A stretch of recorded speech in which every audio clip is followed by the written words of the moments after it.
આ બેનું કેવા તડકાના છો, 42 ડિગ્રી તાપમાનની અંદર આ બેનું કેવી સેવા કરે છે ગાય માતાની. જો ખરેખર બેનું બહુ મજા આવે. તડકો નથી લાગતો એટલે ખરેખર. પણ તમે છે ને આ ઘરે કામ કરતા હોય ને તો તમને આમ તડકો લાગે ને એમ લાગે કે આ કામ ખૂટતું જ નથી એમ. પણ ખરેખર એક ગાય માતા માટે કરો એટલે કેટલા આનંદ આવે. એમ થાય કે લે અમે તો ગાય માતા માટે કામ કરવા ગયા હતા એમ. નહીં સેજી આળસ નથી આવતી ને. જો જો જો કેટલો આનંદ આવે છે નહીં. આમ ઘરે હોય તો ગરમી થતી હોય ને 12-35 ગાળામાં. હા પણ અહીંયા ક્યાંય પંખો નથી. પણ આનો હકીકત જો તમે આવી સેવા કરશો ને એટલે તમારું શરીરે પણ એકદમ નિરોગી રહે. અને ઘરે તો તમે શું છે પંખા હેઠે આરામ કરો છો ને એટલે તમારે એસીમાં રહેલા છો ને એટલા બધા રોગ આવ્યા. પણ જો આવી સેવા કરવા મળો ને રોજ એટલે રોગ બધા નાબૂદ થઈ જાય. કેમ કે પહેલાના ગઢિયા બધા આવી સેવા કરતા એટલે 100 વર્ષ જીવા. હવે આપણે કોઈને આવી મહેનત કરીને સેવા કરવી નથી એટલે આપણા હાટક્યા છે ને હરામના થઈ જાય ઘરે બેઠા બેઠા.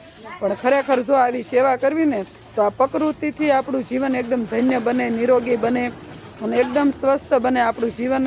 અને આપણું આ આયુષ્ય પણ સારું બને, નિરોગી બને અને આરોગ્ય બને. પણ ખરેખર જો આવી સેવા કરવી ને તો અમારે ઘણા જો ઓલા બેન છે ને એને કોઈ દિવસ ટીકડી નથી લીધું બોલો. પણ એ નાનપણથી જ આવી સેવા કરે છે, આવું કામ કરે.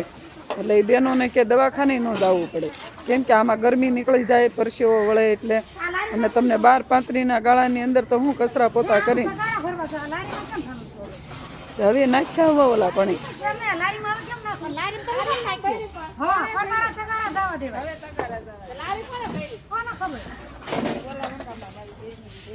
કેમ